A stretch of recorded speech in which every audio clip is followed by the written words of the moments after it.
नमस्कार, मैं हूं विपुल और आप देख रहे हैं डेमोक्रेसी एक्सप्रेस। हम काराकाट लोकसभा में हैं और काराकाट लोकसभा का ये डेहरी है। डेहरी एक विधानसभा है जहां के विधायक फतेह बहादुर सिंह आजकल खूब चर्चा में हैं अपने बयानों को लेकर के। जी हाँ, हिंदू धर्म को लेकर के विधायक जी के अनेकों बयान आप सुन रहे होंगे टेलीविज़न पे, सोशल मीडिया पे। आज खुद हमारे साथ विधायक जी हैं, हमने सोचा कि चलिए उनसे बातचीत करते हैं। सबसे पहले तो विधायक जी आपका स्वागत है। बहुत बहुत धन्यवाद। मैं सबसे पहले ये जानना चाहता हूँ कि आप किस धर्म से जुड़े हुए हैं? मैं मानव धर्म से जुड़ा हूँ और इंसानियत को मानता हूँ। कुछ दिन पहले हमने आपका एक इंटरव्यू देखा था, आपने कहा कि मैं बौद्धिस्ट हूँ। गौतम बुद्ध ने कहा था कि मानव मानव सब एक है। बुद्ध धर्म का मतलब ही होता है मानव धर्म। चलिए अब उस मामले पर आते हैं।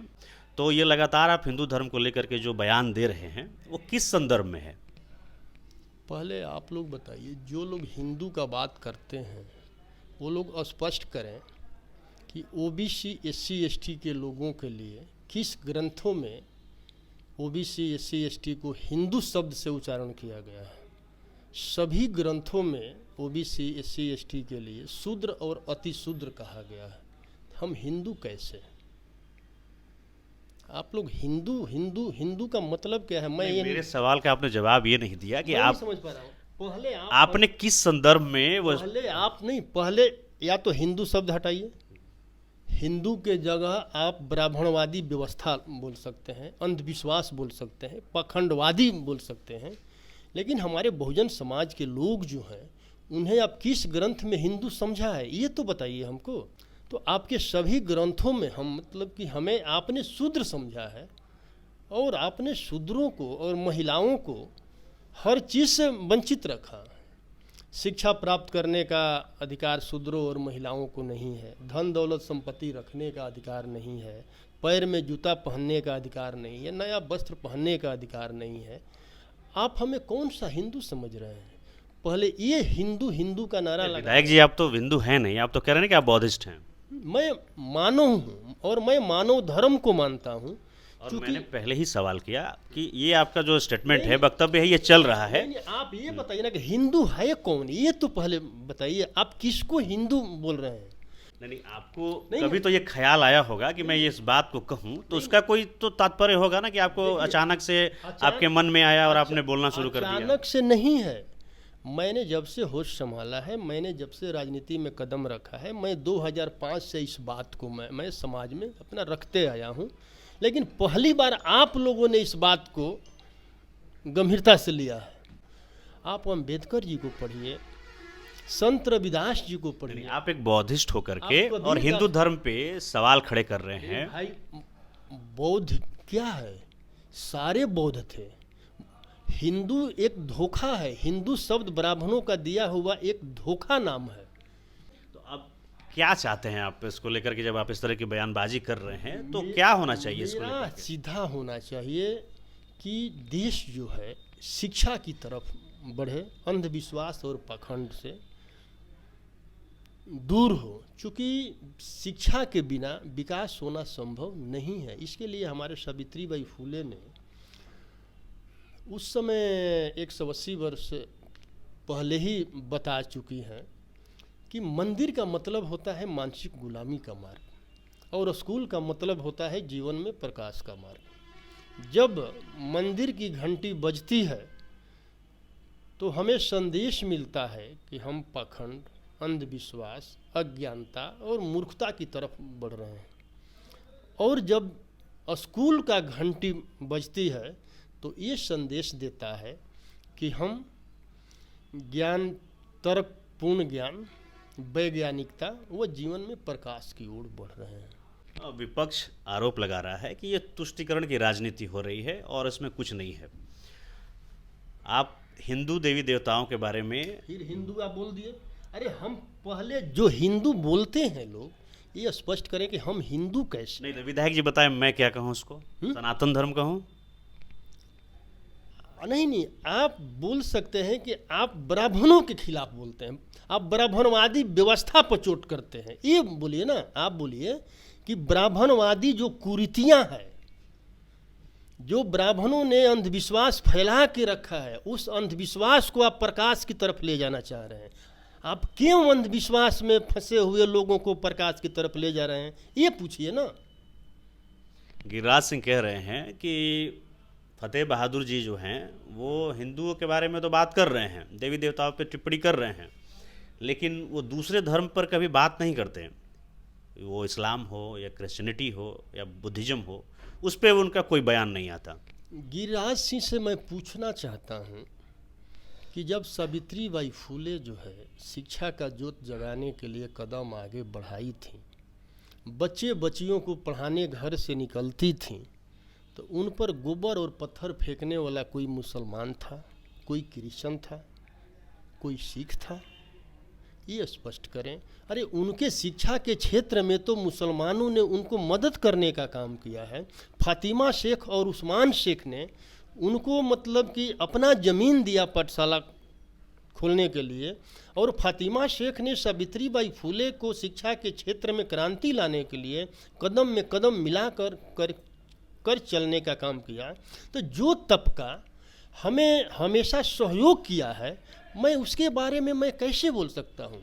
मैं पूछना चाहता हूँ जो पूरे देश को अंधविश्वास की तरफ ले जा रहे हैं आप, उस मंदिर से कितने आईएएस निकलेंगे, कितने आईपीएस निकलेंगे, कितने डॉक्टर बनेंगे? राम मंदिर के बारे में बोल रहे हैं आप? हाँ, अरे कोई भी मंदिर हो, कोई भी मंदिर हो, मंदिर बनाना, मस्जिद बनाना मौलाना और साधु संतों का काम है, न कि सरकार का काम है।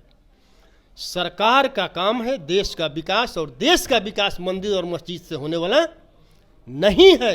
शिक्षा, स्वास्थ्य, कमाई, दवाई, सुनवाई और कार्रवाई से देश का विकास होगा।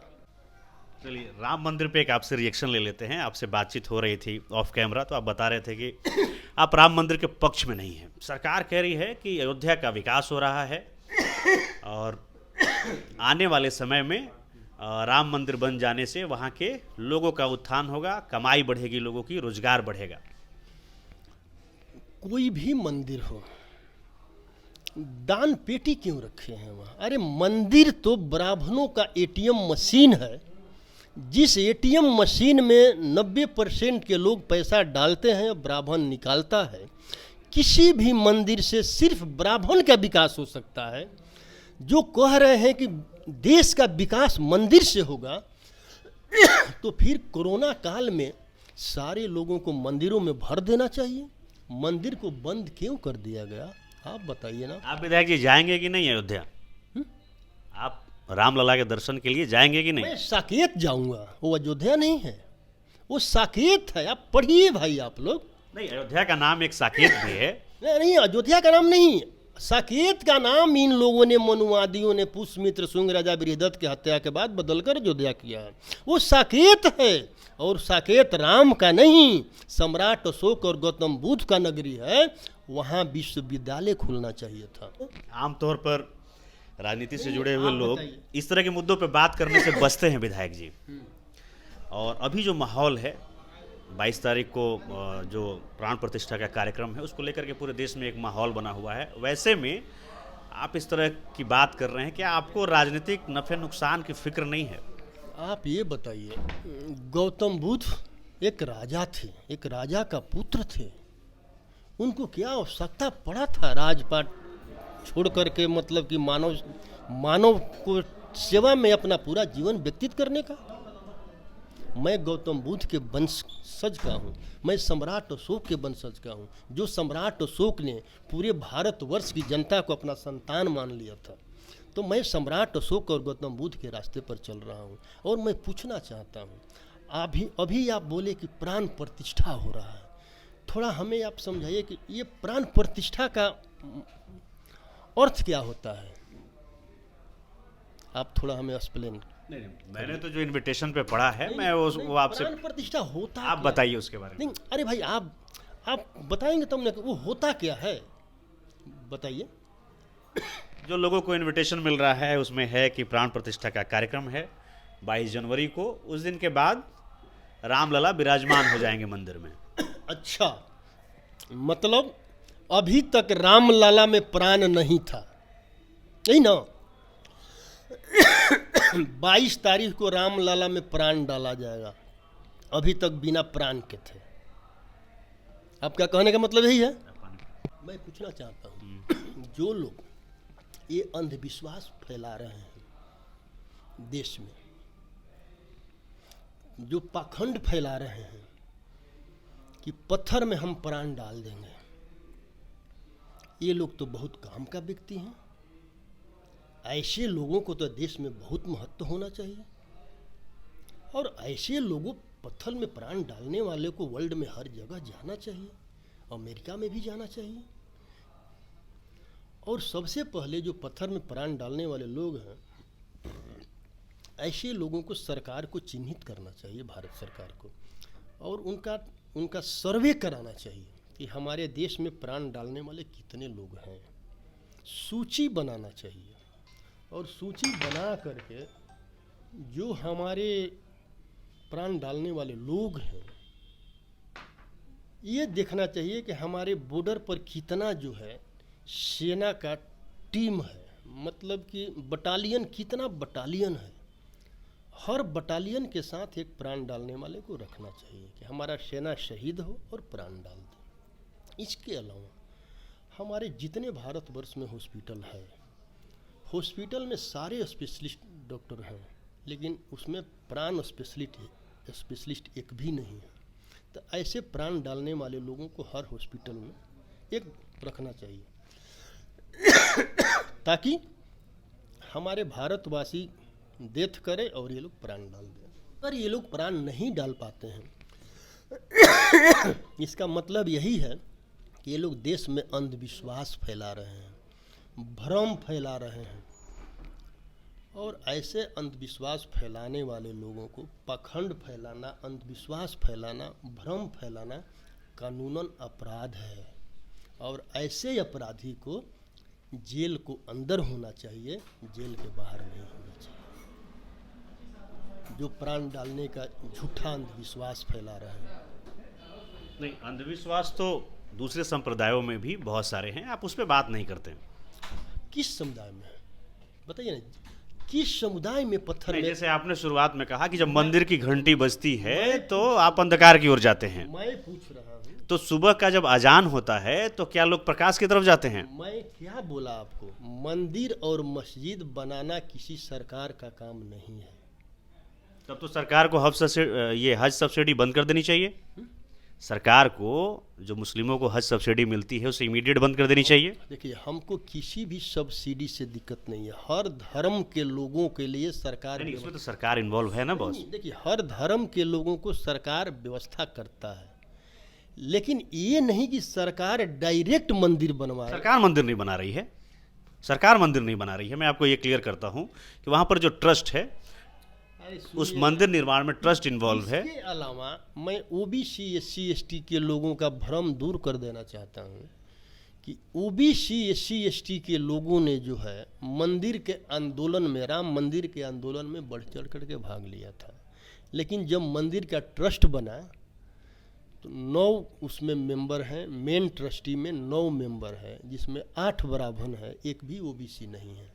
ओबीसी कौन सा हिंदू है? आप ओबीसी को आप कौन सा हिंदू बना रहे हो, बताइए। मैं कहता हूँ मोदी जी को अभी से भी जो है, अगर काम करना है ओबीसी SC ST के लोगों को, अगर सबको मानते हैं कि हम सभी भारतीय उनके लिए एक समान हैं, तो 10% वालों को 10% आरक्षण दे दिया है। अब 90% वालों को 90% आरक्षण दे कर ये साबित कर दें वो कि मैं ओबीसी माँ का बेटा हूँ। नहीं तो हम सब भारतीय अब समझ रहे हैं कि ये फेक ओबीसी है, और फेक ओबीसी को भारतवर्ष के मूल निवासी जो है 24 में बताने का काम करेगा कि आप कहाँ रहोगे। मंदिर का मतलब मानसिक गुलामी का मार्ग। और चर्च का मतलब चर्च का मतलब चर्च, देखिए, चर्च में किसका पूजा होता है? जीसस का। वो कौन है? वो आपके हमारे जैसे व्यक्ति थे जो ज्ञान, जैसे गौतम बुद्ध ने पूरे मतलब की विश्व गुरु बने, उसी प्रकार ईसा मसीह जी ने धर्म के ही खिलाफ में मतलब वो भी आवाज़ उठाए, वो भी ब्राह्मणवादी व्यवस्था के खिलाफ में लड़ाई लड़े।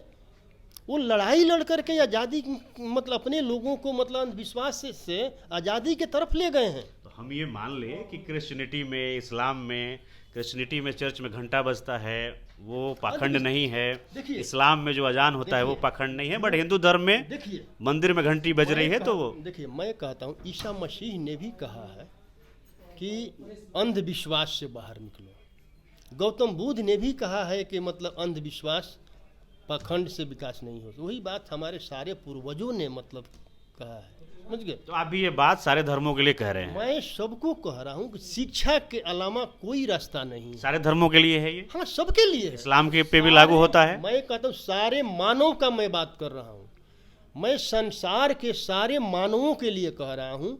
अरे सर, आप अपने पार्टी के सुप्रीमो को नहीं बताते हैं ये बात? वो तिरुपति से आए हैं अभी, लालू प्रसाद यादव जी, उनके बेटे, उनकी पतोहू तिरुपति से आई हैं अभी बाल मुंडन करा के। आपने उनको ये संदेश नहीं दिया? जब गौतम बुद्ध घर से निकले थे, अकेला निकले थे। आज हमारे देखिए, आप तेजस्वी जी का स्पीच नहीं सुने हैं क्या? नहीं, तेजस्वी जी का वीडियो भी हमने देखा, वो तिरुपति में बाल मुड़ा करके आ मैं गए। कह रहा हूँ उसके बाद जब वहाँ से आए, वहाँ कुरीतियाँ देखे, वहाँ वो कुरीतियों को देखने गए थे क्या क्या हो रहा है। अरे वो तो बाल मुड़ा करके आ गए वहाँ। बाल मुंडा और 50,000 रुपया मतलब ले लिया उन लोगों ने। बाल मुंड करके कहा तुम्हारा बाल मुंडाई 50,000 रुपया हो गया, ठग लिया। तिरुपति में सुनिए ना, वहां से आते ही उन्होंने बयान दिया कि तुमको भूख लगेगा तो कहाँ जाओगे? मंदिर में जाओगे। तुम्हारा पैर कटेगा, एक्सीडेंट होगा तो मतलब कहाँ इलाज होगा? मंदिर में होगा। देखिए, हर बहुजन समाज, बहुजन दल वाले जो हैं वो यही चाहते हैं कि देश का विकास तब भी होगा कि शिक्षा और स्वास्थ्य में समानता आएगा। शिक्षा और स्वास्थ्य का जिम्मेवारी जो है सरकार को लेना चाहिए, चाहे गरीब हो, अमीर हो, कोई भी हो, सबका शिक्षा और स्वास्थ्य एक समान होना चाहिए। और ये तभी संभव है जब केंद्र सरकार उस पर पहल करेगा। लेकिन केंद्र सरकार को तो उस पर मतलब नहीं है। और जो सवाल आप हमसे पूछ रहे हैं, इस पर जो आप लोग धर्म का एजेंडा चला रहे हैं, हिंदू, मुसलमान, सिख, ईसाई, ये मीडिया वालों का काम है क्या? अरे भाई, आप उससे पूछिए ना। ये तो राजनेताओं का भी काम नहीं है कि धर्म पर इस तरह के संदेश देना। आपका भी तो काम है, सड़क, बिजली, स्कूल। मैं तो पहले बोल दिया कि ये काम राजनेताओं और मीडिया वालों का नहीं है। मीडिया का सब काम है सत्ताधारी के लोगों से सवाल पूछना, न कि विपक्ष वालों से। आप अपनी सहयोगी पार्टी जनता दल यूनाइटेड को भी लगता है नाराज कर देंगे। नीरज कुमार कह रहे हैं कि फतेह बहादुर जो वो कह रहे हैं वो बिल्कुल गलत है और ये कायराना बयान है, इस तरह की बात नहीं कहनी चाहिए। नीरज कुमार जो हैं वो मनुवादी विचारधारा के लोग हैं। उनकी मानसिकता जो है ना, बहुत ही उनका संकीर्ण मानसिकता है। अरे, मैंने शिक्षा का बात किया है, मैं लोगों के हाथों में कलम और किताब देने का बात कर रहा हूं। आपने सरस्वती पे बात की, आपने दुर्गा पे बात की, आपने ब्रह्मा पे बात की। अरे, मैं तो आज भी देखिए, मैंने जो बात बोला है, आप अपना ग्रंथ पढ़ो ना भाई। तुम अज्ञानता जैसा, अज्ञानी जैसा क्यों बात कर रहे हो?